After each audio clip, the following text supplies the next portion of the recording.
É isso aí. Bem, essa noite eu pedi o diácono Wagner para trazer uma palavra. Deus possa nos abençoar.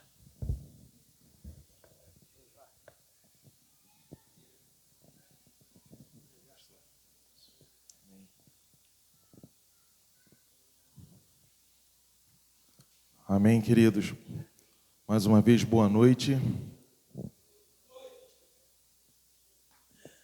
É muito bom a gente falar da palavra do Senhor, também com toda a reverência. Eu espero que, assim como Deus ele falou ao meu coração, fale ao coração dos irmãos. Gostaria que os irmãos abrissem suas Bíblias no livro de Juízes.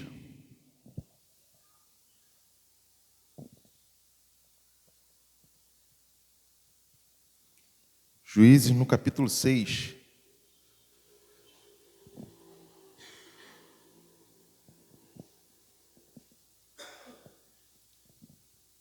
Um texto bastante conhecido, no qual eu coloquei o título como tema dessa mensagem, Vencendo a Opressão. Juízes no capítulo 6, a partir do versículo 1. E diz assim a palavra do Senhor: Os filhos de Israel fizeram o que era mal aos olhos do Senhor. Por isso, o Senhor os entregou nas mãos dos midianitas durante 7 anos. Os midianitas prevaleceram contra Israel, e por causa dos midianitas, os filhos de Israel fizeram para si covas que estão nos montes, as cavernas e as fortificações, porque cada vez que os israelitas semeavam, os midianitas, os amalequitas e os povos do Oriente os atacavam. Versículo 4. Acampavam em Israel, destruindo os produtos da terra até a vizinhança de Gaza, e não deixavam em Israel sustento algum, nem ovelhas, nem bois, nem jumentos, pois vinham com o seu gado e suas tendas, como uma nuvem de gafanhotos. Eram tantos que não se podiam contar, nem a eles, nem os seus camelos, e entravam na terra para destruir. Assim Israel ficou muito debilitado com a presença dos midianitas. Então os filhos de Israel clamaram ao Senhor. Quando os filhos de Israel clamaram ao Senhor por causa dos midianitas, o Senhor lhes enviou um profeta que lhes disse: Assim diz o Senhor Deus de Israel: Eu tirei vocês do Egito, da casa da servidão. Eu os livrei das mãos dos egípcios e das mãos de todos os opressores. Eu os expulsei e dei a vocês a terra deles. E disse: Eu sou o Senhor, o Deus de vocês. Não adorem os deuses dos amorreus, em cuja terra vocês estão morando, mas vocês não deram ouvidos à minha voz. Que o Senhor abençoe a leitura da sua palavra. Bom, queridos, esse livro, o livro de Juízes, ele é muito interessante. E pesquisando, estudando um pouquinho, ele me chama a atenção e ele foi adjetivado como um livro de oscilações. E a gente vê, por que essas oscilações? Mais ou menos cerca de 180 a 200 anos, o período negro se instalou em Juízes. E vale ressaltar que era levantado juízes segundo a vontade de Deus, né? Segundo Deus os inspirava e levantava esses juízes, trazendo para poder defender o povo, para poder tirar de algumas servidões, de alguns momentos que o povo de Israel se encontrava. E cerca mais ou menos de 14 juízes, para aquilo que agradava ao Senhor. Só que temos um ponto em comum, que vai unificar, né, tudo isso que acontecia, todas essas oscilações, para nossas vidas. Aí eu pergunto aos irmãos: o que seriam essas oscilações? O povo de Israel, muitas das vezes, se afastava do Senhor. O povo de Israel, naquele momento, trazia para si idolatrias, trazia para si situações complicadas, e Deus, ele não se agradava daquelas situações que o povo colocava para eles. Isso chamava atenção, por quê? Querido, Deus, ele não gosta de ser dividido. Deus, ele gosta de ser adorado por completo. E é isso que me chama a atenção. Que quando o povo oscilava, Deus ele ficava olhando o povo naquela situação toda, e o povo corria logo para outros deuses. Adorava tudo aquilo que Deus ele já tinha colocado para a vida deles. Eles se esqueciam e corriam para outros deuses, para outras imagens.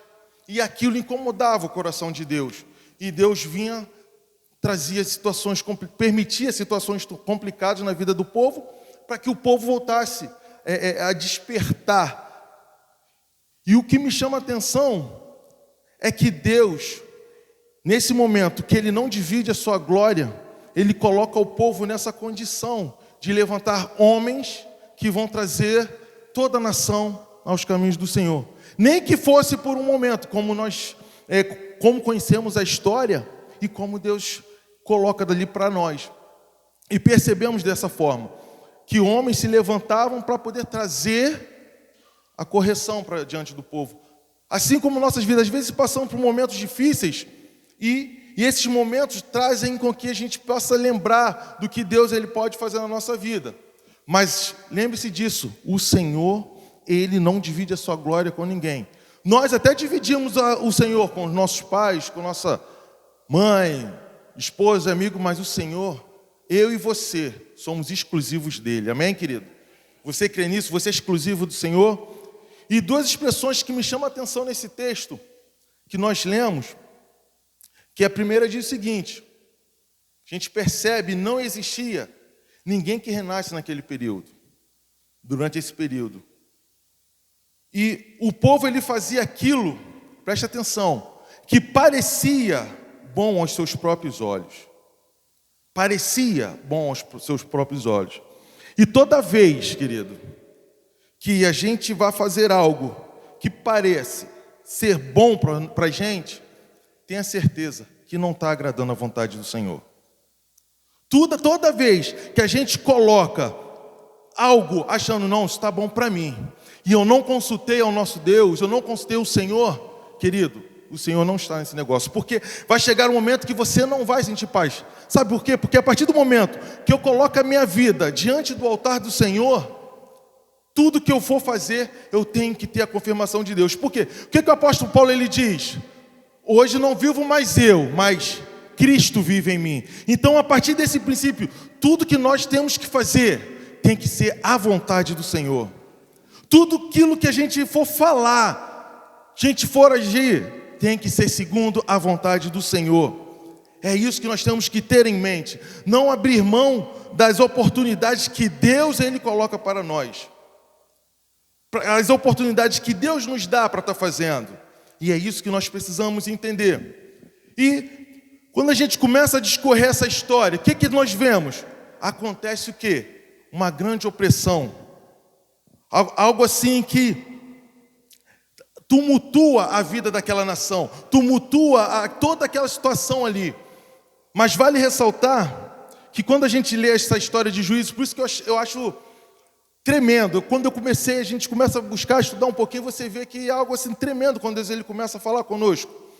Você vê que tiveram vários juízes e períodos diferentes, né? E todos eles tiveram períodos de opressão. Tiveram opressões com 8 anos, 18 anos, opressão com 20 anos, que foi antes que antecedeu Débora. Então você percebe que quando você está vivendo um momento de opressão, às vezes está naquele momento de 10 anos, mas não é o tempo que está, mas sim a intensidade que você está passando por aquela opressão. Pode ter pessoas que já passou por 10 anos, 15 anos de luta, mas às vezes você está passando por 2 anos, 1 ano, e aquilo está sendo intenso na sua vida. Então, assim, as dores que a gente pode estar sentindo, a dor que eu sinto não é a mesma que você sente. A luta que você enfrenta não é a mesma que eu enfrento.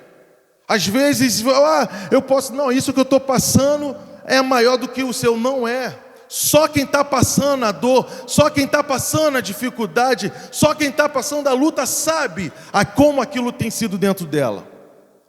Então essa que é o diferencial. Não é o tempo que você está passando, porque às vezes você pode estar, como eu falei, 10 anos com um problema, mas eu estou passando 6 meses e aquilo está me oprimindo de uma tal forma que eu não tenho forças.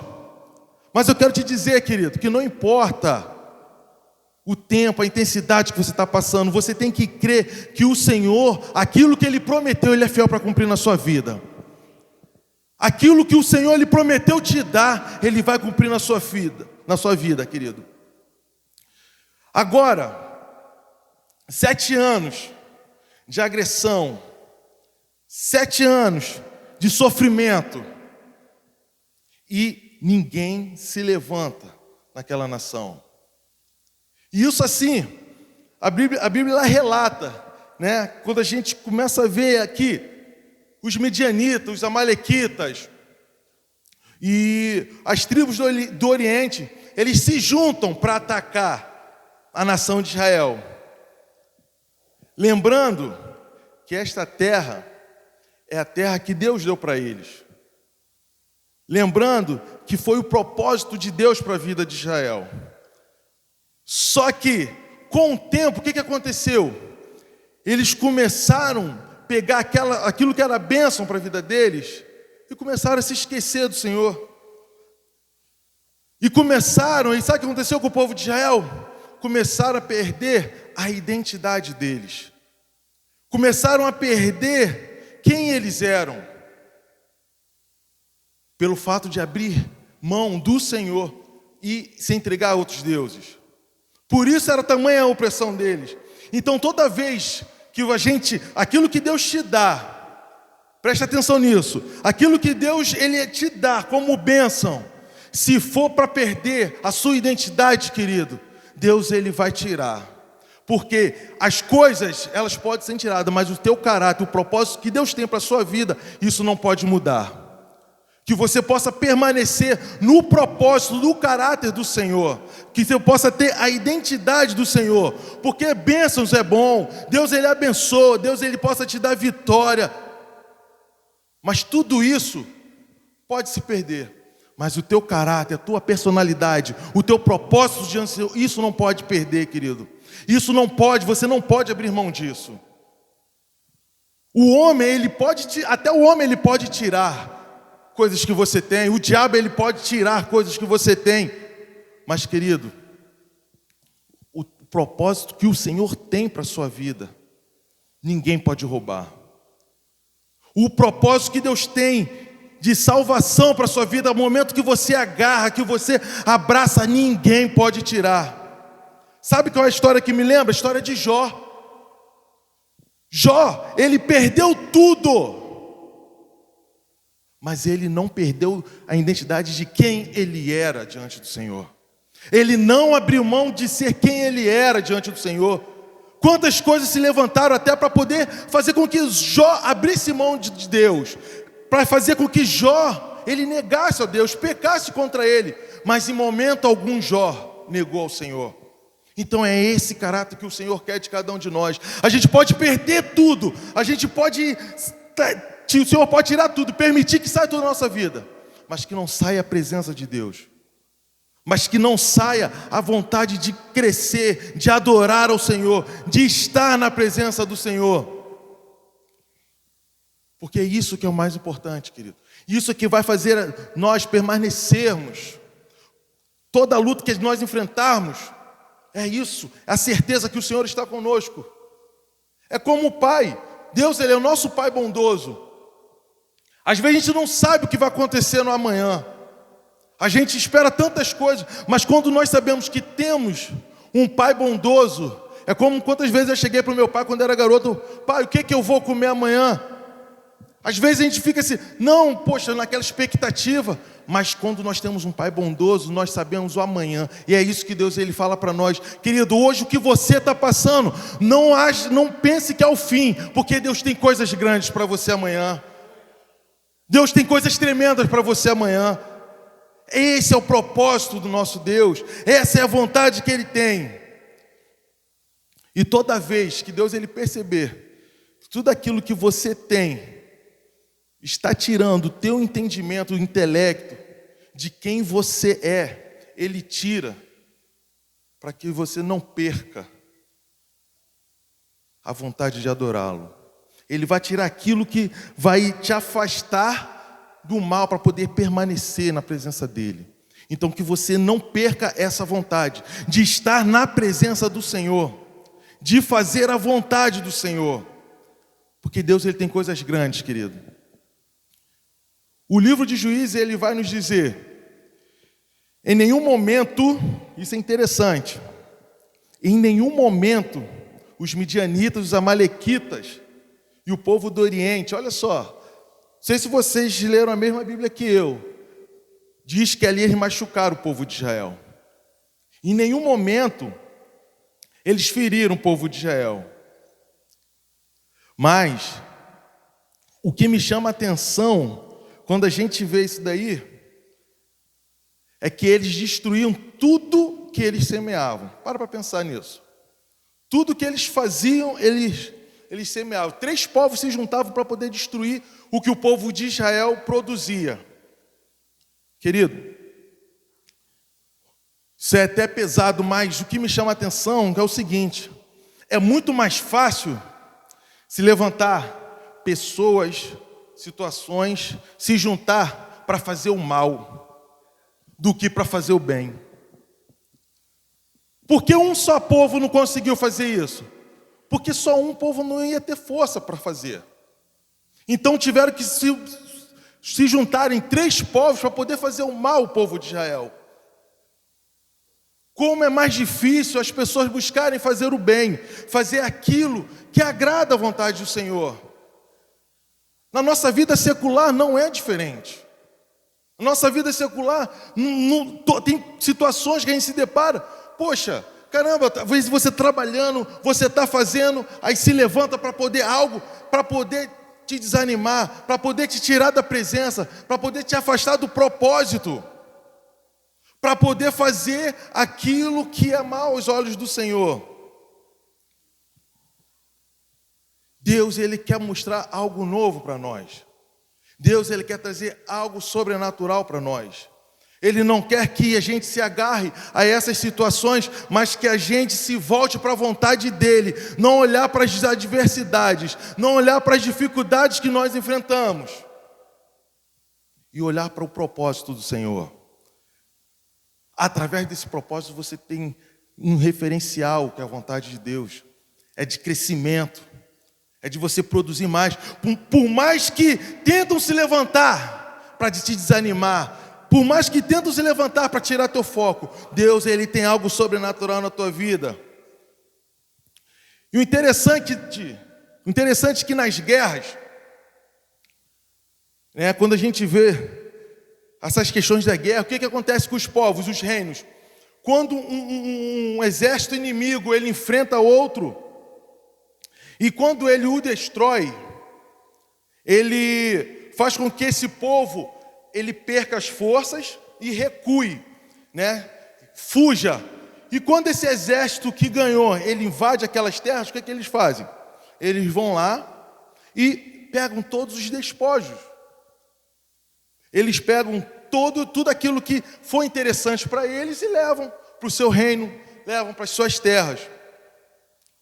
E nessa situação, em Israel era diferente. Olha só. Acontecia que o povo os midianitas atacavam a nação de Israel, faziam com que eles fugissem. Mas sabe o que acontecia?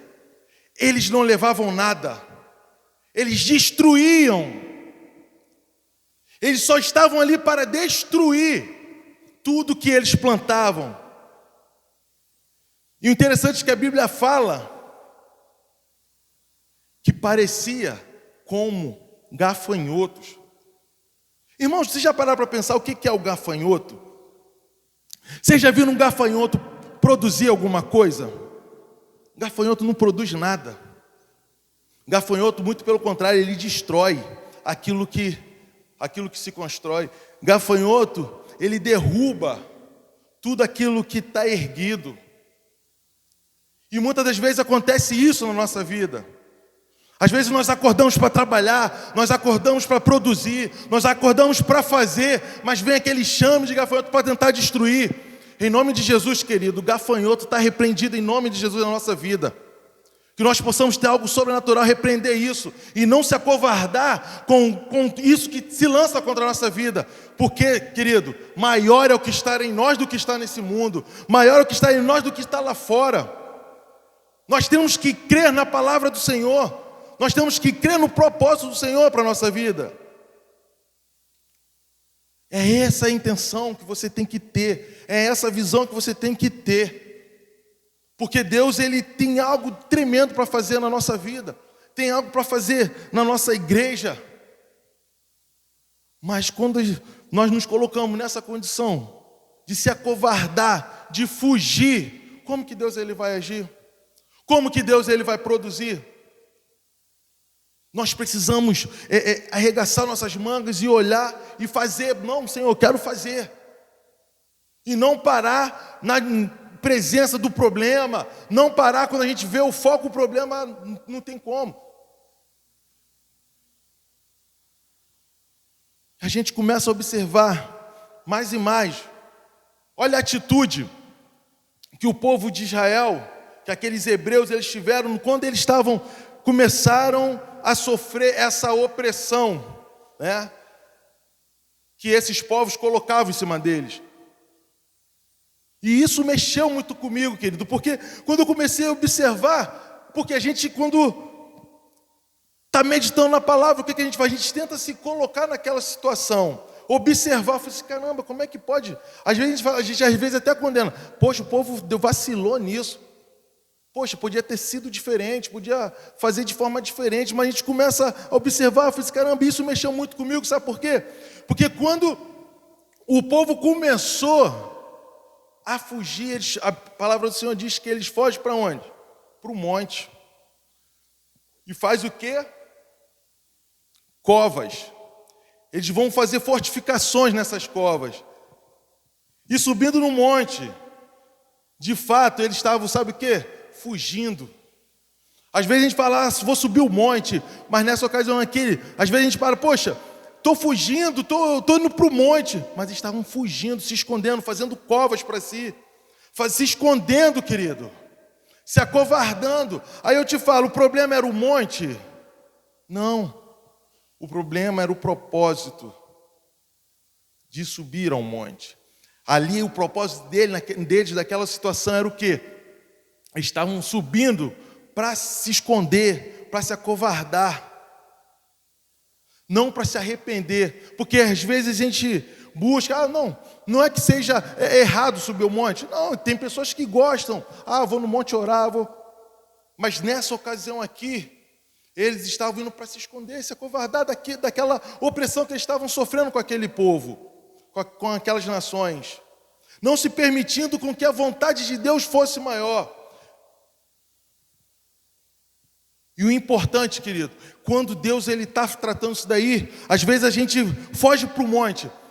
Entenda, o desgaste que acontece você subir ao monte, no lugar de você descer. O povo, ele preferiu subir, teve um desgaste físico para subir, para fazer covas e se esconder. Às vezes, querido, nós queremos subir, por quê? Porque embaixo as coisas são reveladas. E a gente foge para o monte para se esconder daquilo íntimo. Não, eu vou para o monte porque eu sei que lá ninguém está vendo. Eu vou para o monte porque lá não vou ser percebido. No lugar das vezes a gente voltar, da gente se colocar, descer para poder crescer, querido. Essa é a condição que nós precisamos entender. Às vezes, essa subida de monte que está falando no texto, às vezes nós precisamos mudar, querido. Às vezes a nossa conduta, mudar as nossas atitudes. Porque a atitude daquele povo foi essa, foi se acovardar, foi se esconder. Quantas coisas nós temos escondidos?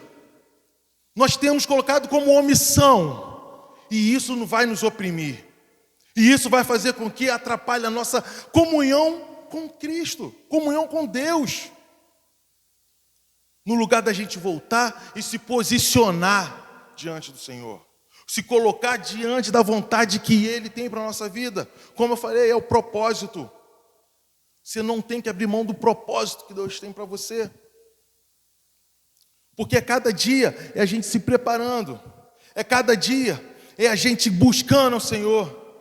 É a gente colocando diante do Senhor as nossas necessidades. O interessante é que para subir, como eu falei, tem esforço.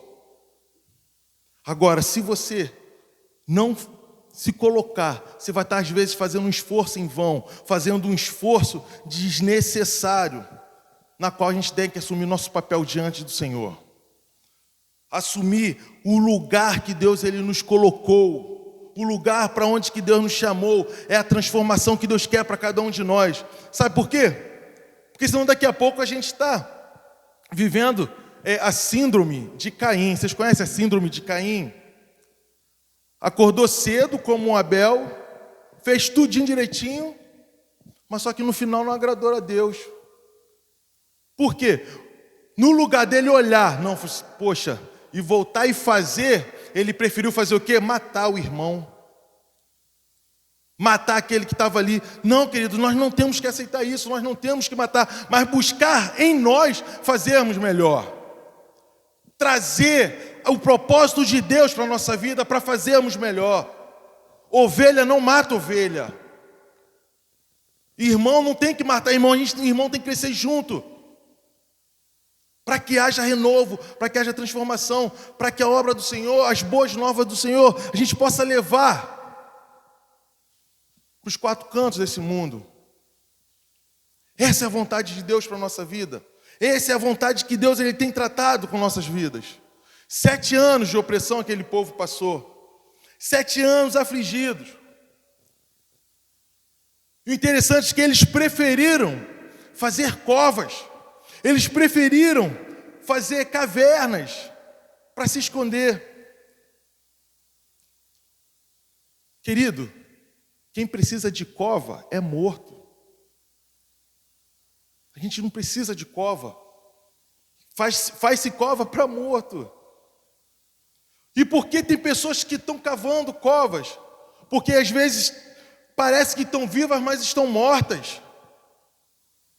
É disso que nós temos que abrir mão.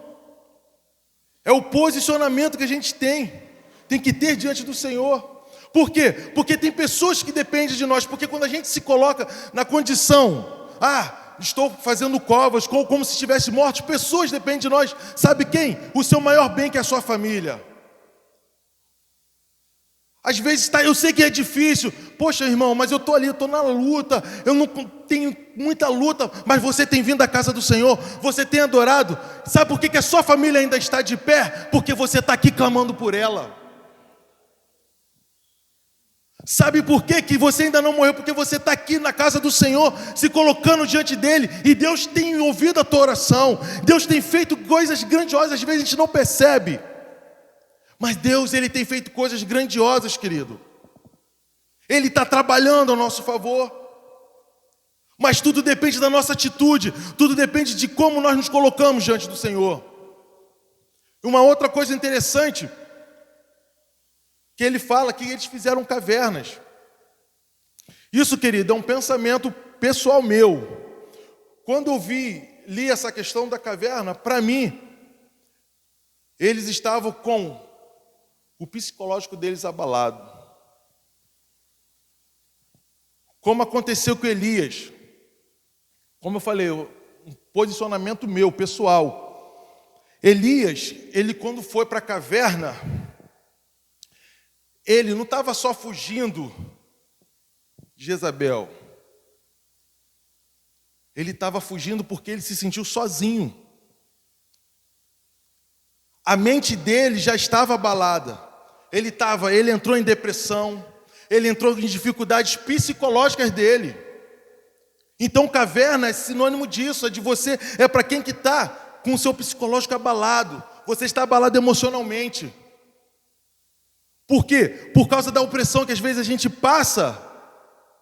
e deixamos de lado, não percebemos, mas Deus, Ele quer tratar. Sabe o que acontece? É como se fosse uma lepra. A lepra, ela queima por fora, mas você não sente nada por dentro. Você pode pegar uma pessoa leprosa, se você botar a mão no fogo, ela não vai sentir. Está queimando, quando olhar está toda queimada, mas por dentro ela não está sentindo nada. Esse é o sentimento interno da pessoa. E é isso que a gente não pode permitir na nossa vida. É isso que a gente não pode querer para a nossa vida. É mudar essa história. E eu fico feliz, sabe por quê? Porque quando o povo passou por esse momento de opressão, esse período de 7 anos, sendo massacrado, a palavra do Senhor fala que eles estavam já debilitados. Ou seja, a ponto de jogar toalhas. Não aguentavam mais. A palavra do Senhor diz que eles começam o quê? Eles decidem aclamar o Senhor. E quando o povo clama ao Senhor, querido, ele desce, o anjo ele desce. E o anjo, quando ele desce, querido, ele é o próprio Cristo, ali para tratar com o povo. Ele começa a observar. E uma coisa interessante, que quando ele desce ao povo ali, o anjo ele desce, ele começa a falar, ele começa a observar. Aonde que ele desce? Ele não vai na eira, ele não vai nos montes. Aonde que ele desce? Ele desce no lagar. E é isso que me chama a atenção. Por quê? O que é eira? Eira, ele é um lugar descampado, certo? Aonde se malhava o trigo, trata-se o trigo. Puxavam como se fosse uma carroça por 2 bois, aí são 2 homens que trabalhavam em cima e vinham trazendo. Então, tinha que massacrar aquele trigo, de tão duro que ele tinha que pisar para poder liberar. Ou seja, era sempre de dentro para fora. E um monte onde o povo se escondia. Então, a eira já estava, ele chegou, não viu ninguém na eira. Por quê? Porque o povo já tinha fugido para o monte. O povo já estava escondido. Então, ele desce, quando ele desce no lagar, o que ele observa lá no lagar? Ele observa um homem malhando trigo dentro de um lagar. Mas sabe o que isso me chama a atenção, querido? Olha quanto tempo o povo estava passando fome. 7 anos. Ninguém se levantou. Porém, chegou Gideão. Ele falou assim, não, eu não aceito isso. Eu não quero que a minha família morra de fome. Por quê? O povo estava sendo afligido, não estava sendo morto pelo ataque dos midianitas. Chegou ao ponto que eles estavam sendo mortos por causa da fome. Porque eles não estavam produzindo. Eles não estavam mais trazendo alimentos para eles. Porque estava tudo sendo destruído. Então, quando se levanta Gideão, o anjo do Senhor, ele olha lá aquele homem trabalhando, mesmo com toda a dificuldade. Lagar, querido, é lugar escondido. É como se fosse um buraco numa rocha e tem vários orifícios onde se coloca o vinho, ele é pisado por várias pessoas e sai aquele suco da vide. Isso é o lagar. Mas o lagar é lugar escondido, onde ninguém estava vendo, onde ninguém era observado. E ali o anjo começa a observar Gideão produzindo. Sabe por quê? Isso me chama a atenção, por quê? Porque quantas vezes, às vezes a gente está sendo oprimido, a gente está fazendo, a gente está querendo, mas a gente está sofrendo as lutas, mas nós temos um objetivo. Eu não quero deixar com que a minha família morra de fome. Eu não quero abrir mão das coisas que Deus tem para a minha vida. Eu não quero que a minha vida com a minha família seja destruída. Esse é o propósito de Deus, querido. E aquele homem, ele começa a olhar Gideão, começa a olhar e fala assim, homem valoroso. E quando Deus, ele chama Gideão, ele observa Gideão aonde?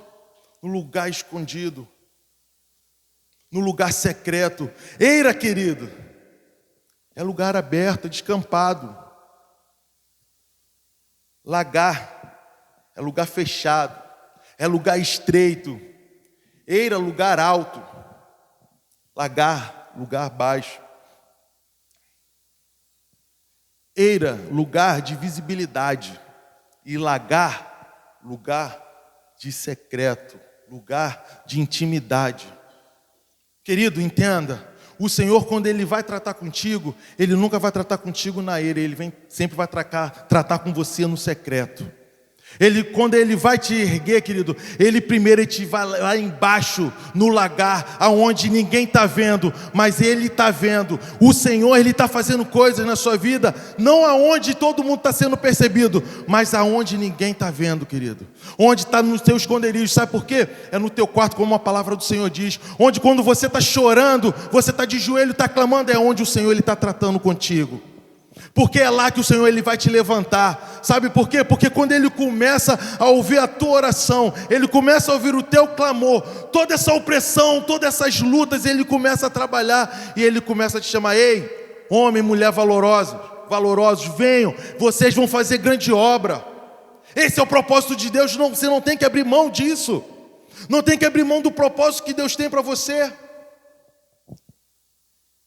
E quando Deus, o anjo do Senhor, ele começa a observar Gideão naquela condição, o que ele faz? Ei, vem cá, meu filho.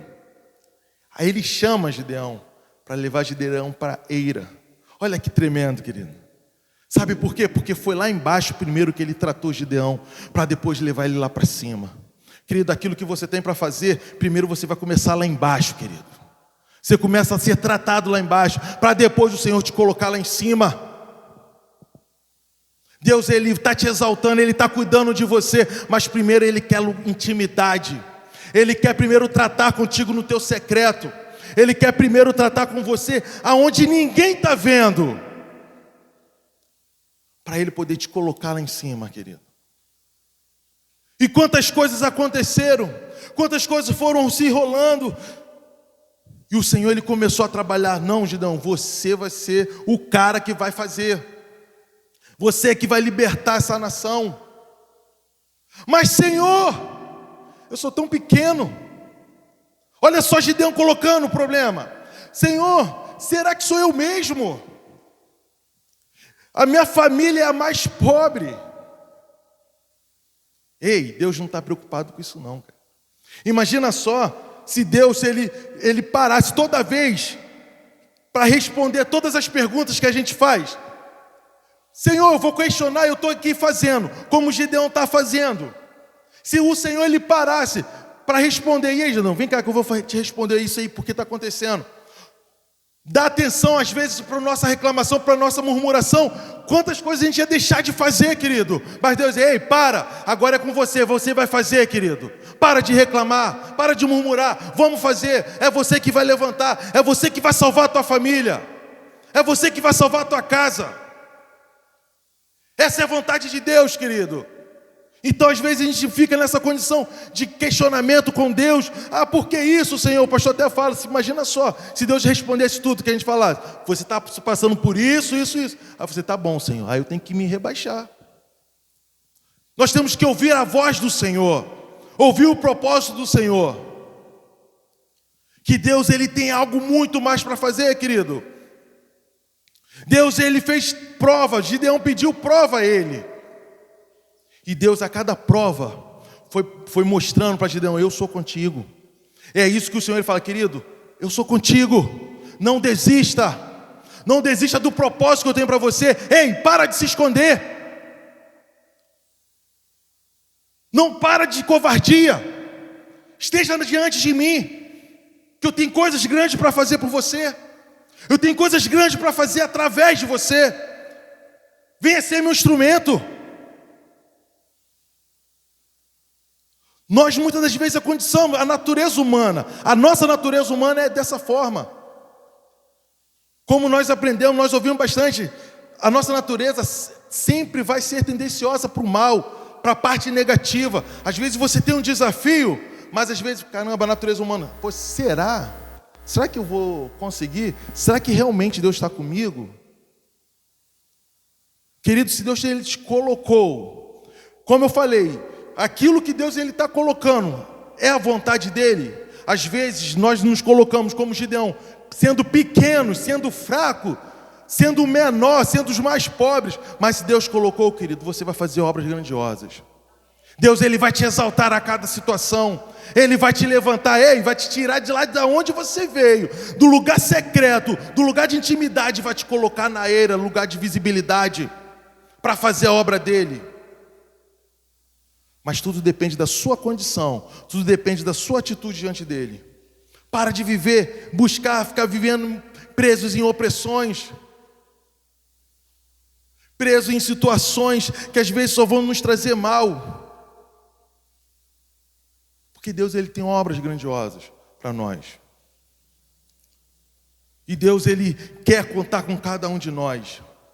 E que a gente possa estar atento à vontade do Senhor. O povo, ele passou por um período de grande sofrimento. Mas quando o povo se levantou, o povo começou a clamar ao Senhor, o Senhor, Ele salvou aquela nação. Quando você se coloca diante do Senhor, intercedendo pela sua casa, intercedendo pela sua família, o Senhor, Ele vai abrir portas, o Senhor vai transformar, querido. Então, não fique nessa condição de estar parado, de se acovardar daquilo que Deus tem para a sua vida. Se permita o agir de Deus na sua vida.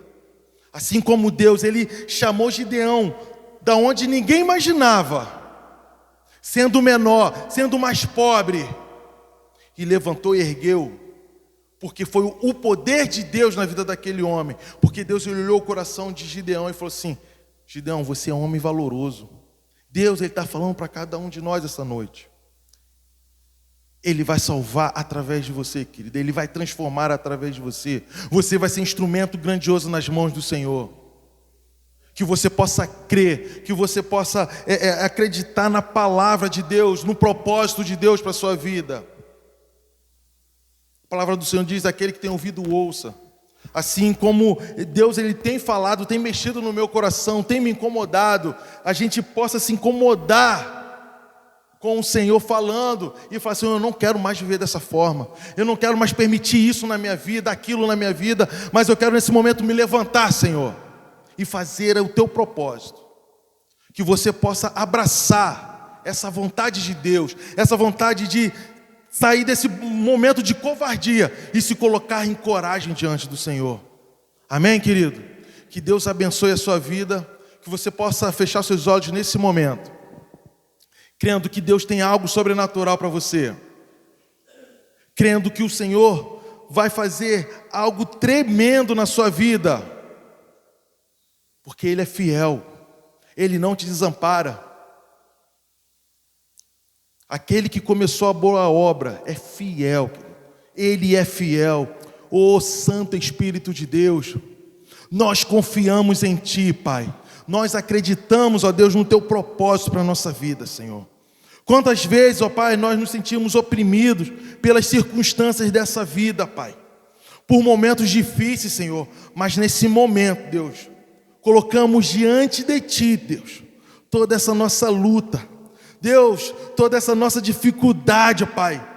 Se há algo, Senhor Deus, que não esteja, Deus, de acordo contigo, Pai, que nesse momento o Senhor esteja trabalhando, Senhor, e que nós possamos ter a sua mente, Deus, fazer segundo a tua vontade, Pai, para que haja transformação, para que haja, Senhor Deus, mudança de caráter, para que haja, Senhor Deus, que volte, Senhor, o povo a ter a tua identidade, Senhor.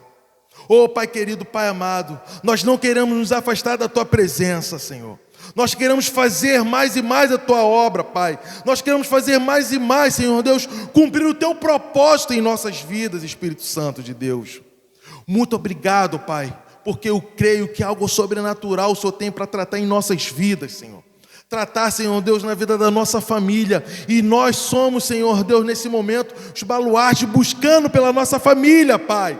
Oh Pai, muito obrigado porque o Senhor tem sustentado a nossa casa, o Senhor tem sustentado a nossa família, Senhor, porque através de cada um de nós, a nossa família ainda está de pé, Senhor. Muito obrigado, Deus, pela confiança em Ti. Muito obrigado, Pai, por essa noite maravilhosa, Deus. Que o Senhor continue tratando conosco, em nome de Jesus. Amém, querido. Queridos, vamos colocar de pé nesse momento, para a gente estar orando por esses pedidos. agradecendo mais uma vez o Senhor